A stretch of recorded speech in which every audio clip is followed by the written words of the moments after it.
जय किसान। जय हिंद बच्चों, इस समय आप लोग महामना इंस्टीट्यूट के यूट्यूब चैनल से जुड़े हुए हैं और इस चैनल में मैं आप सबका स्वागत करता हूं। आज हम लोग class 10th physics Hindi medium NCERT book का फर्स्ट चैप्टर प्रकाश परावर्तन तथा अपवर्तन यानी लाइट रिफ्लेक्शन एंड रिफ्रैक्शन के लेक्चर 6 के साथ आज के वीडियो में हम लोग उपलब्ध हैं। और ये वीडियो न्यू बैच 2023 टू 2024 के लिए बन रहा है।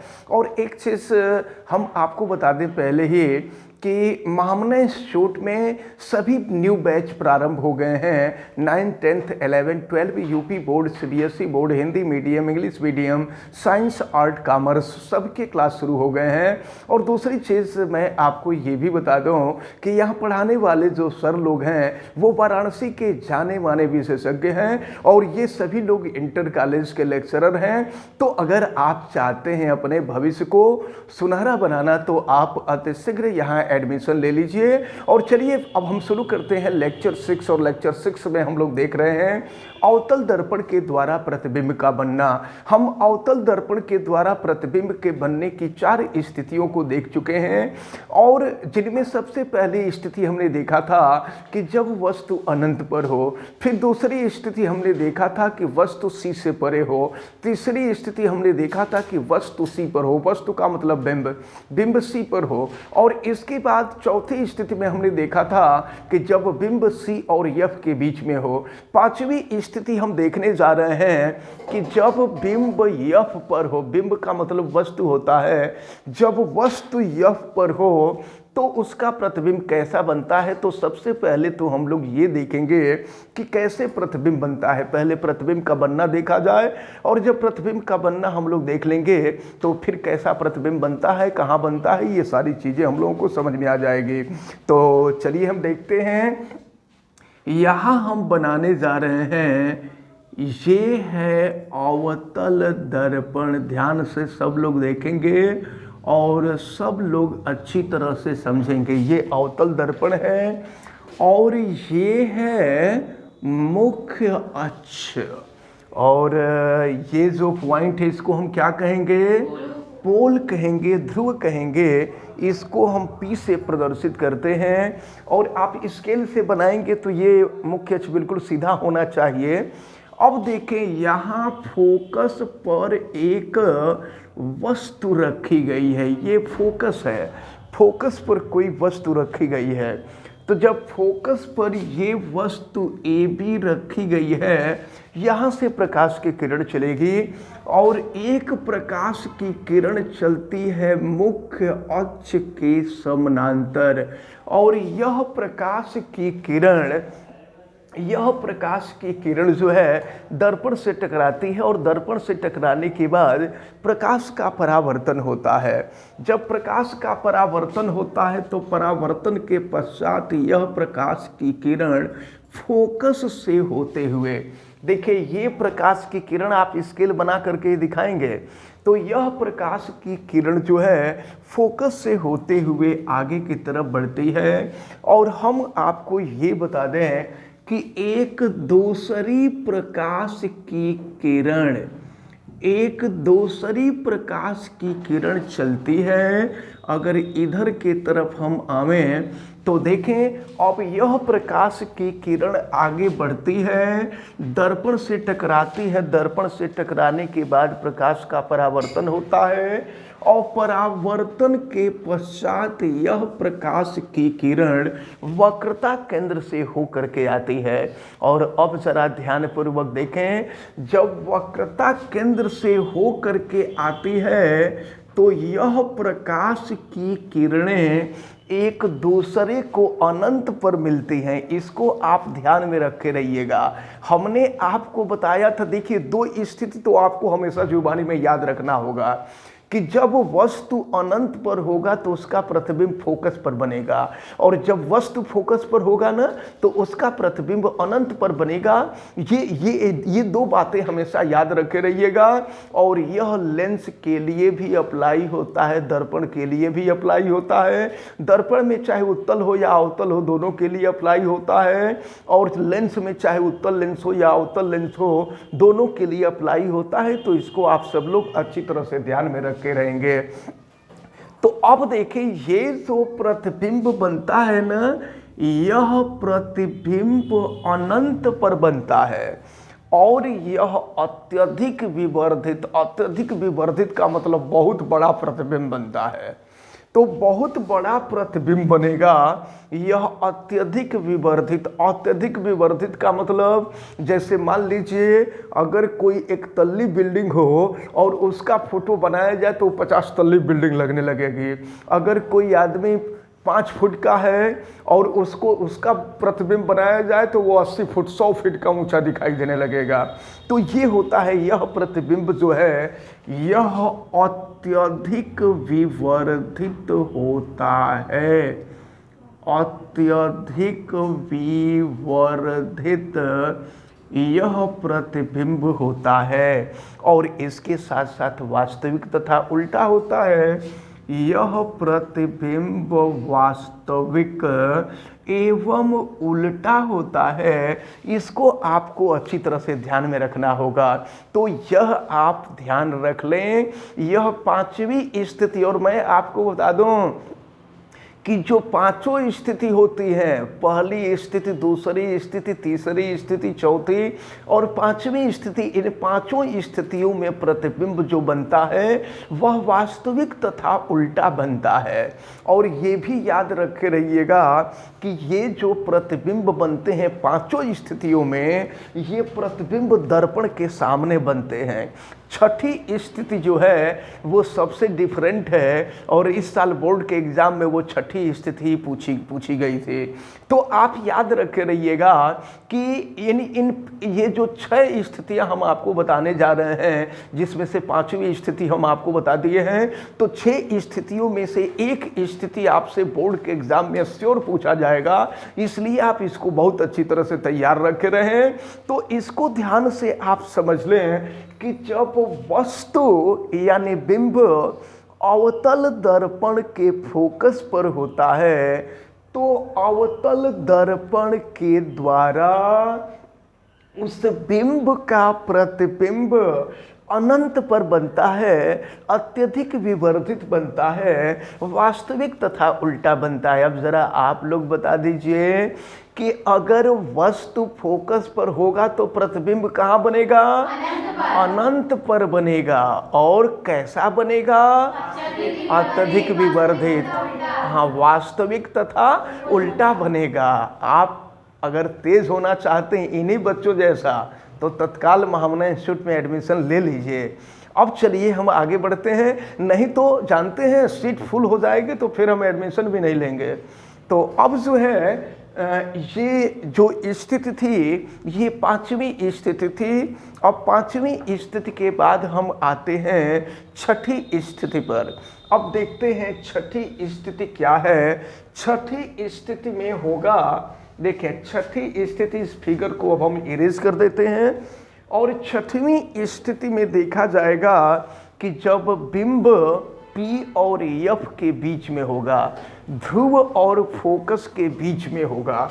तो 6वीं स्थिति हम देखेंगे कि जब बिंब फोकस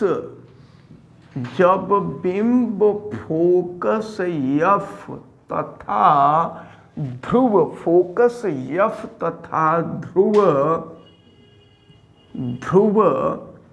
P के बीच होता है, के बीच में होता है।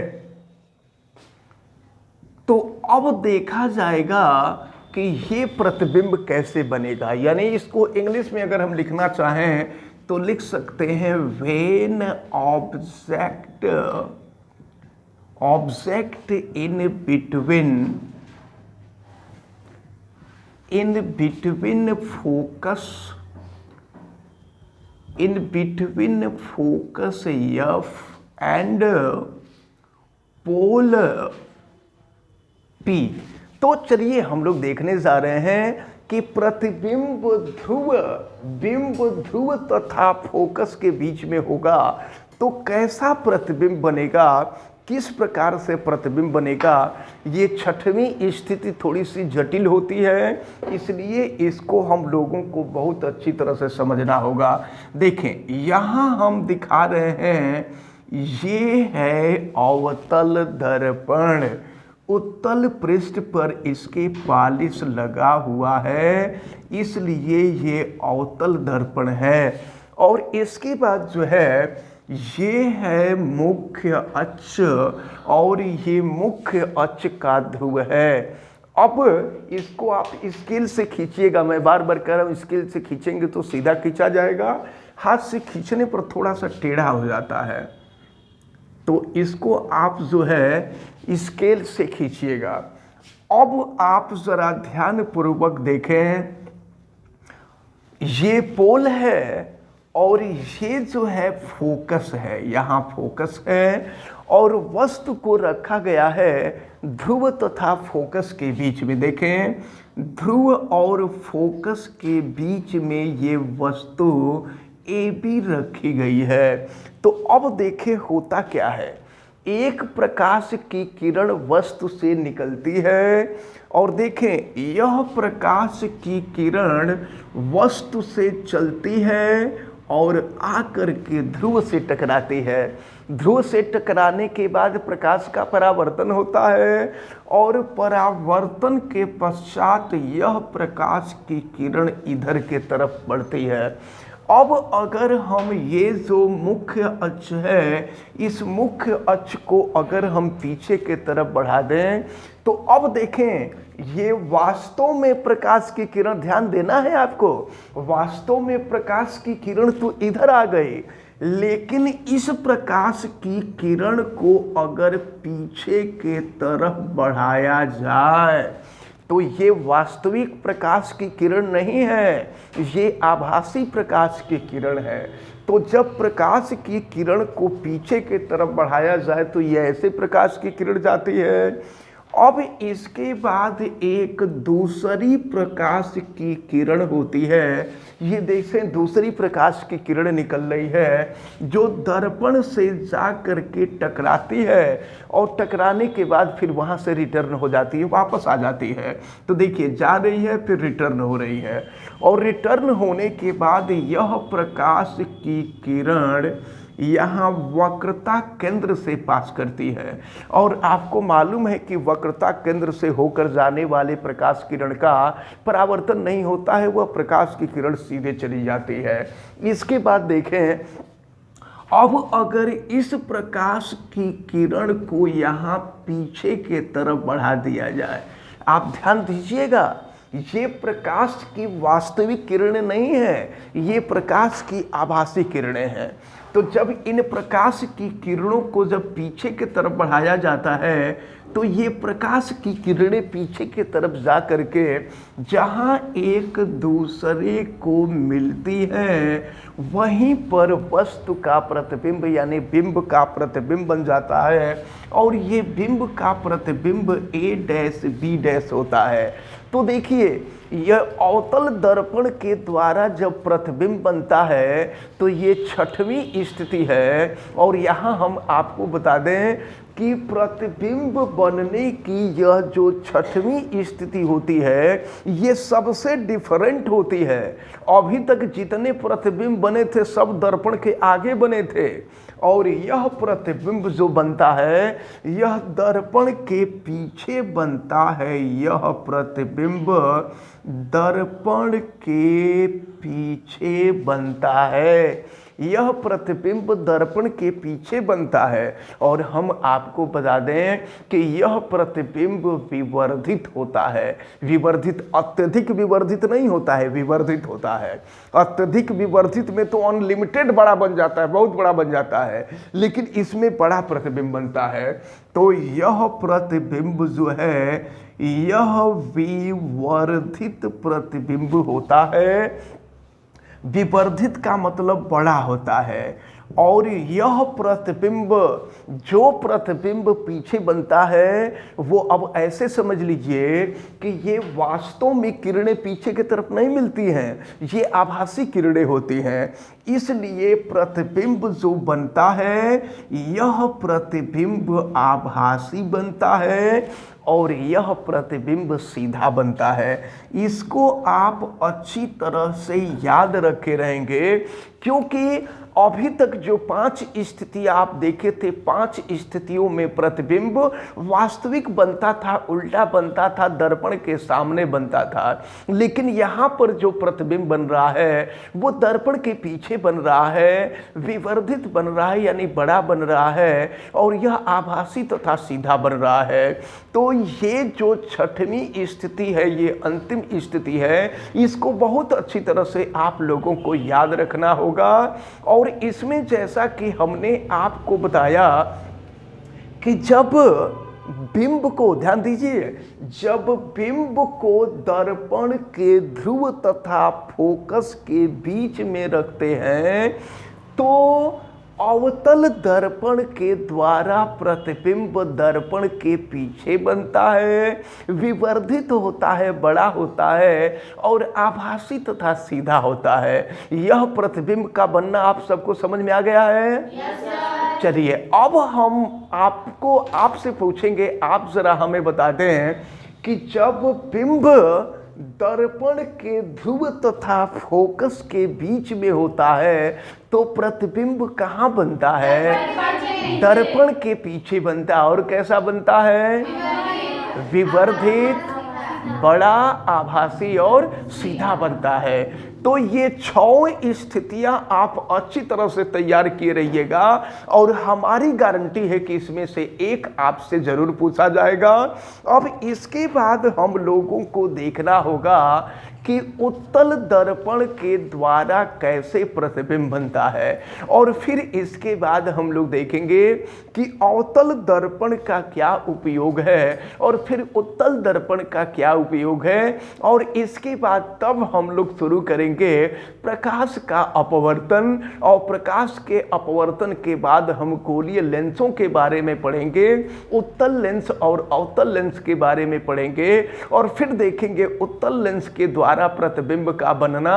एक बात पहले ही मैं बता दूं कि अवतल दर्पण के द्वारा प्रतिबिंब बनने की 6 स्थितियां होती हैं, उसी तरह से उत्तल लेंस के द्वारा प्रतिबिंब बनने की भी 6 स्थितियां होती हैं। इन सारी बातों को हम लोग देखेंगे और ये अगले वीडियो में देखेंगे। और अगर जो लोग वीडियो देख रहे हैं तो वो लोग केवल वीडियो देखेंगे, नोट नहीं मिल पाएगा। इसलिए आप हाई स्कूल के एग्ज़ाम में, बोर्ड एग्ज़ाम में अगर बहुत बढ़िया नंबर लाना चाहते हैं, क्योंकि हमारे जितने भी बच्चे होते हैं सबका मार्क 90% से एबव आता है। अगर आप चाहते हैं कि आपका हर सब्जेक्ट में बहुत अच्छा मार्क आए, चाहे वो फिजिक्स हो, चाहे केमिस्ट्री हो, चाहे हिंदी हो, इंग्लिश हो, मैथ हो, बायोलॉजी हो, सोशल हो, अगर हर सब्जेक्ट में बहुत बढ़िया नंबर चाहते हैं तो तत्काल महामना इंस्टीट्यूट में एडमिशन ले लीजिए। इस समय प्रवेश चल रहे हैं और सभी बच्चे एडमिशन ले भी रहे हैं। और अगर आप वीडियो तो देख ही रहे हैं, आप वीडियो को लाइक ज़रूर कर दीजिएगा, और अगर आप चैनल पे नए हैं तो चैनल को सब्सक्राइब भी कर लीजिए, बेल आइकन को भी प्रेस करें। और अगर किसी प्रकार की कोई दिक्कत समझ में आती है तो आप हमें कमेंट करके ज़रूर बतावें। आप सभी लोगों का वीडियो देखने के लिए बहुत बहुत धन्यवाद। जय Hind. Thank you, sir. You're most welcome.